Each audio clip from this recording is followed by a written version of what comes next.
il s'est fait nommer comme ça. Et ça lui a collé à la peau. Ce qui te confesse là, c'est ce qui colle à ta peau.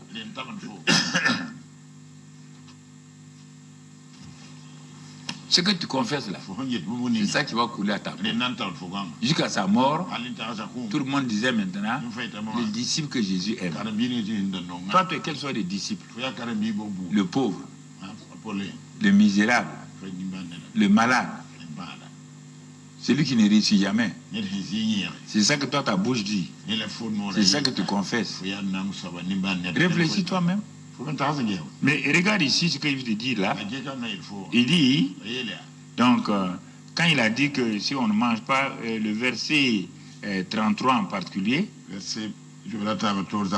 voilà, Jésus dit c'est l'esprit qui vivifie, la chair ne sert de rien, les paroles que je vous ai dites sont esprit et vie. C'est l'expression esprit et vie là que je vais retenir maintenant ici. La parole a été faite chair, et bien que la parole là soit chère, elle dit quelque chose. Mes paroles sont esprit et vie. Je vous ai dit dimanche, il y a la parole qui est Dieu lui-même. Il y a les paroles de Dieu. Les paroles de Dieu, c'est l'expression de ce qu'il est. Si Dieu n'était pas lumière, écoutez-moi.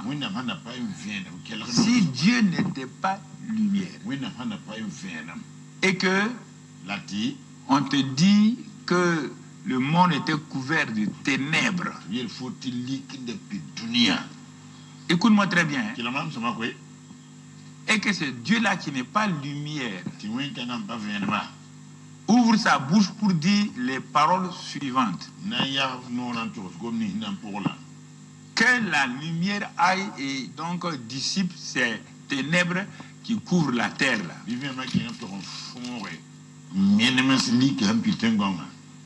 Et il se trouve que lui-même n'est pas lumière. Est-ce qu'il y aurait la lumière qui allait éclairer la terre? Ah, écoutez-moi.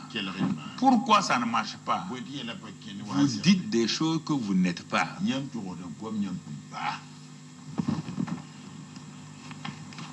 Vous dites des choses mensongères.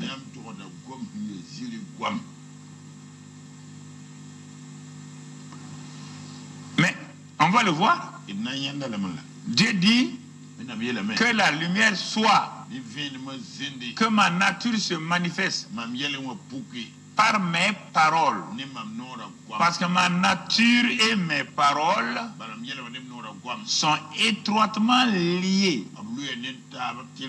Si toi tu es un faux type, tu peux prier au nom de Jésus et rien ne se passera. Est-ce que vous comprenez ça? Il ne s'agit pas d'aller dire aux gens d'aller jeûner 8 jours, 9 jours. S'il est faux, sa prière c'est quoi? Ce sont des paroles. Ça ne marchera pas. Ça, c'est avec la parole Créateur Père. Ça a marché. Chaque fois qu'il a dit qu'il y ait ça là, il y a eu ça. Que le soleil soit. Soleil fut. La lune. Tout ce qu'il a dit là est déjà en lui. Par sa parole, il a exprimé ce qu'il est, ce qu'il a, ce qu'il peut faire. Si tu n'es pas comme ça, tu as beau parler, rien ne se passera. Absolument rien. Arrêtez de vous flatter, de vous tromper vous-même. Revenez à la parole de vérité. Donc tu vois, ça c'est avec le premier élément, la parole. La parole qui a été faite chair, elle aussi, elle a ses paroles. On va voir si la parole qui a été faite chair là, ces paroles aussi marchent. Puisqu'il a dit, mes paroles sont esprit et vie. Elles sont issues par le Saint-Esprit et apportent la vie là où elle va. Hey, mon type, on va voir si c'est vrai. Un jour, des amis viennent dire à ce Jésus, donc, parole faite chair là, que son ami Lazare est en train de mourir et de venir. Jésus, qui est la parole faite chair là, c'est que sa présence physique ou non n'a pas de valeur. Il sait que là où il est là, il a des paroles, esprit et vie. Et ça suffit. Puisque le Père est resté loin, a envoyé la parole là, et la lumière est venue. On ne sait pas quelle distance il y avait entre, je ne dirais pas le ciel, entre là où était Dieu et là où étaient les ténèbres. Or Jésus là, quand on est venu dire ça, il n'était pas, il n'y a même pas 100 km entre là où il était, où Lazare était à Béthanie. Si celui qui a des années-lumière a parlé, ça s'est passé, celui qui a 100 km, ça va se passer, et nous allons voir nous-mêmes maintenant, on va voir pourquoi ça ne marche pas avec nous. On est à 20 km, on est à 10 km, ça ne marche pas. Parce qu'on n'est pas vrai.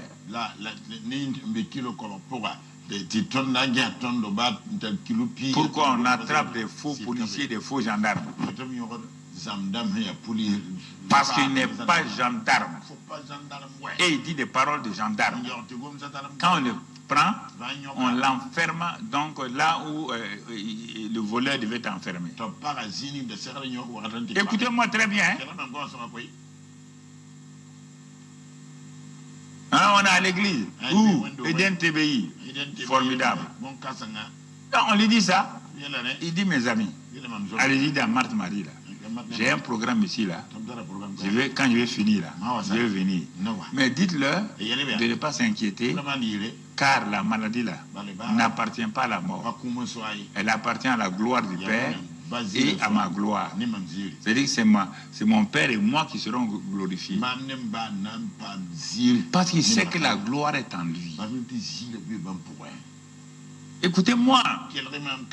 Qui êtes-vous? Vous voulez dire des paroles dont vous n'êtes pas issus. Ça ne marchera pas. Vous vous dites des mensonges. Mais le mensonge n'est pas une puissance. Ça va sortir où?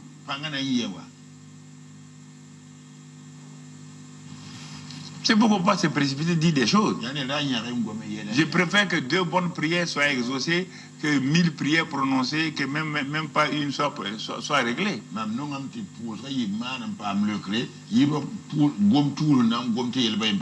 Allons-y. Maintenant, quand les jours sont accomplis, Jésus dit, bon, allons, on va réveiller Lazare, on va le réveiller. Regardez. Les paroles esprit et vie sont des paroles pour réveiller les morts. Réveiller les... Pas ressusciter, réveiller. Il dit réveiller. On va les réveiller Lazare. Comme quand un enfant dort là, tu dis, lève-toi, il est l'heure pour aller à l'école. L'enfant se lève là. Il dit, allons réveiller Lazare, parce qu'on a un programme ensemble ce soir. Ils s'en vont. Bon, ils sont rencontrés par Marie, sautons ça. Ensuite, Marthe est venue. Après, bon, les discussions s'engagent. Donc, entre Jésus, Marthe et Marie et tout, chacun fait dans des conjugaisons. Comme nous savons conjuguer les choses, on conjugue les verbes, on conjugue ceci ou cela, on montre à Jésus qu'on connaît les versets. Et Jésus, bon, pour couper, pour ne pas être trop long, Jésus à un moment dit, bon, très bien, je suis là, je suis venu, ton frère va ressusciter. Et la pauvre se jette sur la conjugaison du verbe ressusciter. Ouais, il ressuscitera. Il y a un jour de la résurrection. Elle a des connaissances, hein. Jésus, je ne suis pas ignorante, hein. Je sais qu'il y a un jour de la résurrection. Mon frère ressuscitera ce jour de la résurrection. Il dit Marthe, je viens manger chez vous. Je dors chez vous. Et tu ne me connais pas. Il dit, ah bon? Qui es-tu? Ah bon? Tu dis le jour de la résurrection. Mais il dit oui. Il y a un jour de la résurrection. Marthe dit, Jésus montre. Tu veux le jour de la résurrection ou tu veux la résurrection? Je vous pose beaucoup de questions. Tu veux le jour de la résurrection? Est-ce que tu verras ce jour-là toi-même? Ou tu veux la résurrection? Marthe est troublée. Elle a oublié que Jésus a dit, je suis la résurrection, la vérité et la vie. Elle a oublié tout ça. Elle a oublié que Jésus, en causant avec eux là-bas, il a dit beaucoup de choses. Jésus lui répond, ma fille Marthe, beaucoup d'entre vous sont comme toi. Vous me suivez, vous écoutez mes récits, mes messages vous font du bien, mais ça entre là, ça passe là. Marthe, écoute, ouvre bien tes oreilles. Il n'y a pas un jour de la résurrection.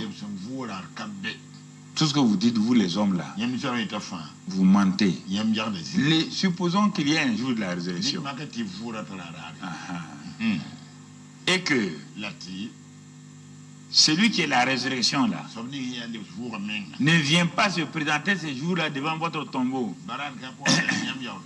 Le jour de la résurrection peut vous ressusciter. Je vous pose la question. Je vous pose la question là. Ouais, on va aller ici, on va aller là. Vous connaissez la résurrection? Supposons que le jour de la résurrection, tous les cimetières s'ouvrent. Et ton cimetière s'ouvre. Tout le monde attend la résurrection. Mais celui qui est la résurrection là, passe devant ton tombeau et puis continue. Tu seras ressuscité. Il faut bien comprendre. Est-ce que vous comprenez? Vous êtes venu à l'église pourquoi? Manger, boire. Chercher des positions. Ça ne marche pas. Ça ne marche pas. Et des Marthe, ah bon? Viens, moi je suis la résurrection et la vie. Il dit bon, on ne va plus discuter. Où avez-vous mis Lazare? Parce qu'il y a un lieu de la résurrection. Quand tu parles de jour de la résurrection aussi, il doit y avoir un lieu. Bon, allons-y là-bas. Ils sont allés, Jésus pleurait. Il dit, hein? Je les enseigne. Je les enseigne. Les gens ont dit, Jésus a pleuré parce qu'il aimait Lazare. Quelqu'un qui va ressusciter dans 5 minutes là, il va pleurer pourquoi? Dans 5 minutes, Lazare sera avec lui. Il va pleurer pourquoi? Il a compassion des sœurs là, de temps, c'est ça. Quand ils arrivent là-bas, il a fait un discours sur la résurrection. Il dit, roulez la pierre, roulez la pierre. La résurrection est là. La résurrection, pas la prière, la résurrection en personne est là. Bon, il dit, bon, je vais faire une prière, mais pas à cause de moi, à cause d'eux, Père. Ils sont tellement incrédules. Tant qu'on ne prie pas là, ils ne croient pas. Dieu vous donne une parole, esprit et vie. De donner à quelqu'un. On vous donne la parole, esprit et vie. Vous vous asseyez, pasteur. Mais il faut prier, il faut prier. Il faut quitter, il ne faut même pas saluer la personne. C'est une foutaise. Une foutaise. Prier pourquoi? Prier pourquoi? C'est moi la résurrection. Faites votre travail. Roulez la pierre. Il y a tellement de pierres que vous refusez de rouler dans votre vie. Jésus a beau dire, je suis ça, je suis le pain de vie, vous n'avez pas de vie. Jésus dit, je suis le chemin, vous n'êtes pas sur le chemin. Parce que tout le temps, vous êtes en train de chercher à faire des choses. Il dit, je suis la résurrection. Si vous voulez le savoir, là, vous voulez la pierre, vous voulez le savoir, croyez, agissez. Et vous verrez le résultat. Vous voyez? Tout ce que vous dites, que priez, priez, parlez, parlez. Vous entendez là? Vous entendez?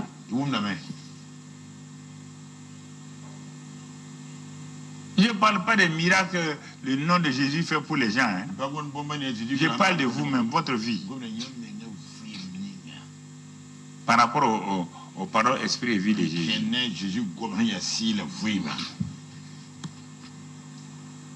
Vous comprenez? Quand ils ont roulé, Jésus a dit Lazare, puisque la résurrection est là, et la mort est là, là lui, il est la vie. La résurrection est là. La vie est là. Il a dit les paroles, esprit et vie. C'est quoi maintenant? Lazare sort. 2 mots. Voilà les paroles, esprit et vie de Jésus. Et le mort sorti. Le mort sorti. Tu veux que tes situations changent? As-tu une parole, esprit et vie? Crois-tu cela? Proclames-tu cela? Depuis Genèse jusqu'à maintenant. C'est ça. Abraham est parti avec des paroles, esprit et vie de Dieu. Et son nom est au ciel aujourd'hui. Et nous disons son nom. Mais on va voir toutes ces choses-là. Vous allez comprendre que mais vraiment on s'est gouré. On est parti écouter des gens qui nous ont trompés, qui nous ont roulés. Mais vraiment, ça me fait mal.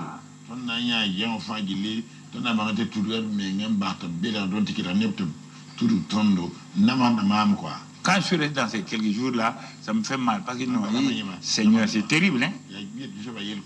Tu comprends? Chaque fois quand il envoie des... Quand quelqu'un vient et le reconnaît automatiquement, il ne prie pas. Quand le centenier est venu, il a reconnu Jésus. Il dit, mais ce n'est pas la peine de venir prier chez moi. Hein. Non, non, les groupes de prière sont venus prier pour mon serviteur là. Il n'a jamais été guéri. Je commence à te connaître. C'est pas en te faisant venir ici, en te faisant venir là qui est important. Le problème, c'est que je sais seulement qui tu es et que tes paroles sont esprit et vie.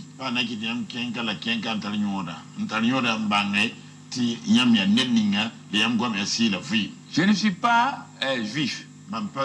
Je n'ai pas le droit d'aller à tes réunions. Mais ceux qui travaillent chez moi là me racontent tes réunions. Que tu as l'habitude de dire des mots. Et que tu appelles ça des mots esprit et vie. Dis un de ces mots pour mon serviteur. Un seulement. Dis seulement un mot. Regardez. Un païen qui ridiculise les disciples de Jésus. On dit que quand tu dis ces petites paroles-là, ce n'est même pas 3 mots. Hein. Ce n'est pas 4 mots. Non. Un jour sur une mère en furie, tu as dit une parole de vie. Tu as dit tempête, calme-toi. La tempête là s'est calmée. Jésus admire le monsieur là. On dit que Jésus le regarda, il était content.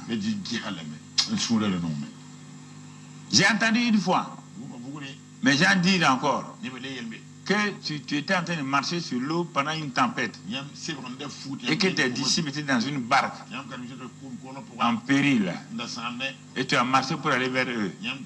Tu voulais leur apprendre beaucoup de choses par ces petites paroles-là. Mais ils ne comprennent pas. Ils sont habitués à des longues prières, à des jeûnes et prières longuement. Et quand ils t'ont vu, ils ont crié croyant que tu étais un fantôme. Mon frère, croyant que tu étais un fantôme. Mais quand tu as dit c'est toi, ah, Pierre qui aime ça, il dit, si c'est toi là, tu connais là. Tes petits mots que tu as l'habitude de nous dire. Dis-nous un de ces petits mots.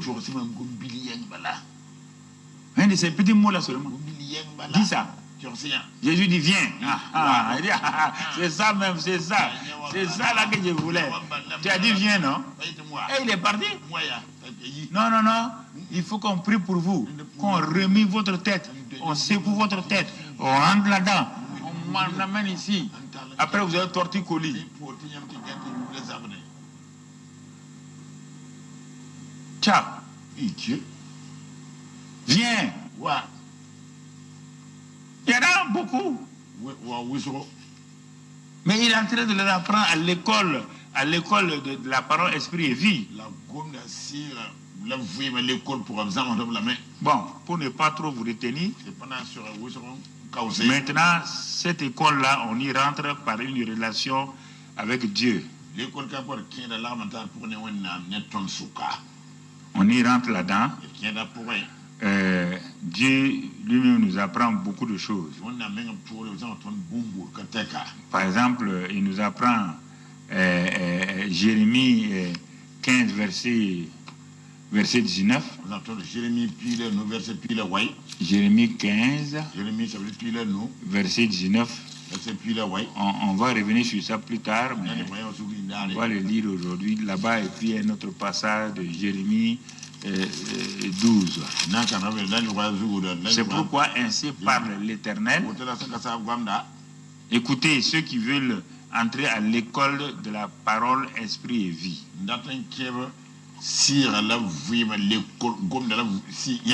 Il y a la prière. On a déjà vu ça plusieurs fois. Mais l'école de la prière et de la parole, esprit et vie, on n'a pas trop duré sur ça. Et pour que tu puisses parler comme le Père a parlé la parole, comment le Dieu qui a été fait chair a parlé la parole, ça s'est accompli. Parfois j'étais étonné, mais pourquoi quand Jésus parle, la chose s'accomplit? Moi-même j'étais étonné. Nous on parle, ça ne s'accomplit pas. Dieu me dit, lis ces deux passages-là. Si tu te rattaches à moi, au moment où on a besoin de verset, il fait disparaître le verset. Si tu te rattaches à moi, mon ami, je te répondrai. Tu veux commencer à apprendre, il faut te rattacher à l'Éternel. Pas à ses bénédictions. Je te répondrai. Vous ne voulez pas Dieu. Vous voulez qu'un homme prie pour vous. Si tu te rattaches à moi, je te répondrai. Et tu te tiendras devant moi. Il faut d'abord pouvoir se tenir devant Dieu. Pourquoi quand Dieu envoie Gabriel, l'ange qui se tient devant Dieu, les paroles de Gabriel s'accomplissent? Gabriel a été envoyé vers un grand prieur, un grand intercesseur appelé Zacharie, un sacrificateur.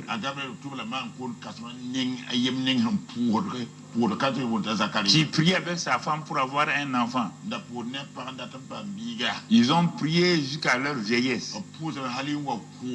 Et un jour, Gabriel est envoyé vers le serviteur de Dieu pour aller parler. Il a eu la parole, esprit et vie. C'est lui qui a annoncé aussi pour Jésus lui-même. 700 ans après, il a pris la parole là, il est parti dire ça à Marie et tout, et ça s'est passé. Mais écoutez la puissance de la parole, esprit et vie. C'est pas l'exaucement à une prière. Non et non et non. C'est les premières paroles que Dieu a prononcées dans Genèse 1, versets 2 et 3. C'est les premières paroles. Dieu n'a jamais parlé. La première fois qu'on le voit parler, il dit que la lumière soit. Et la lumière fut. Depuis ces jours-là, quand il parle, la chose s'accomplit. Alors Gabriel s'en va. Il dit, bon, il résume tout ça. Il dit, bon, ok, Zacharie. Voilà. Tes paroles, esprit et vie pour toi, c'est long parce que tu as attendu. Ton enfant là aura un ministère. Il faut que tu te donnes tous les détails. Son nom, ce qu'il va faire. Lui et le peuple. Lui et Dieu. C'est long, je vais te finir. Quand il a fini de parler, il dit, voilà les paroles, esprit et vie pour toi et ta femme. Zacharie, ni les paroles que Gabriel a amenées. Écoutez-moi. Gabriel dit, hein? Vous les hommes là, vous allez apprendre quelque chose. Je vais te fouetter. Je m'en fous si tu es serviteur de Dieu, si tu es sacrificateur. Je n'ai pas peur de ça. La place que je tiens là, c'est une place d'honneur. Je suis transporteur des paroles, esprit et vie. Tu entends? Moi, il vient t'annoncer un prophète. Quand je vais quitter ici là, je vais annoncer même Dieu qui va être fait chair là. Il dit, écoute-moi, hein. Toi, c'est simplement un pécheur, un prophète qui est né de femme et d'homme. Quand je vais quitter la maison là, j'ai une parole, esprit et vie que le monde n'a jamais entendu. Et je vais le dire à quelqu'un qui n'est pas loin de ta maison. Et cette parole-là, elle va s'accomplir. Et comme tu as fait ça là, ta bouche, moi-même, je la ferme. Je n'ai pas besoin de demander à Dieu. Dès le moment où Dieu envoie quelqu'un de spécial, et jusqu'à présent, aucune de ses paroles n'est tombée à terre là, alors si je te corrige pour le fait que tu es incrédule là, Dieu ne dira rien. Parce que tu viens de dire que Dieu est menteur. Depuis que moi je suis envoyé par Dieu, je n'ai jamais vu quelqu'un à qui j'ai été envoyé qui a osé dire, c'est maintenant que tu viens, tu es en retard, va dire à ton Dieu là, qui n'est pas fidèle, qui ne tient pas parole, et c'est maintenant dans la vieillesse. Il dit, tu insultes mon patron, et moi je vais te laisser, je vais te corriger. Arrêtez d'insulter Dieu. Quand les serviteurs vous parlent, arrêtez d'insulter Dieu. Arrêtez de l'insulter. Vous entendez? Arrêtez. Ah oui, est-ce que ce sera possible? Ok. Mais tu verras la conséquence. Tu vois? Si tu te rattaches à moi.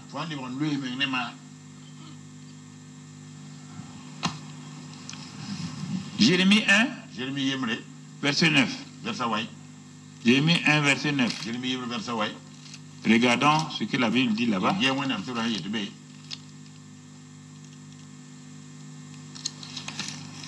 Jérémie 1, verset 9.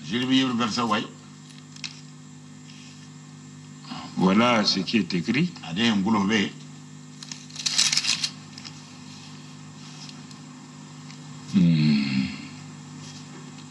Et il dit, Dieu dit à je ne les crains pas car je suis avec toi pour te délivrer, dit l'Éternel. Puis l'Éternel étendit sa main et toucha ma bouche. Et l'Éternel me dit, voici, je mets mes paroles dans ta bouche. Regarde, je t'établis aujourd'hui sur les nations et sur les royaumes pour que tu les arraches et que tu abattes, pour que tu ruines et que tu détruises, pour que tu bâtisses et que tu plantes. Et quand il va finir, toutes ces paroles seront accomplies pour Jérémie. Mon ami, mon frère, c'est ça la réalité. Ce n'est pas des paroles de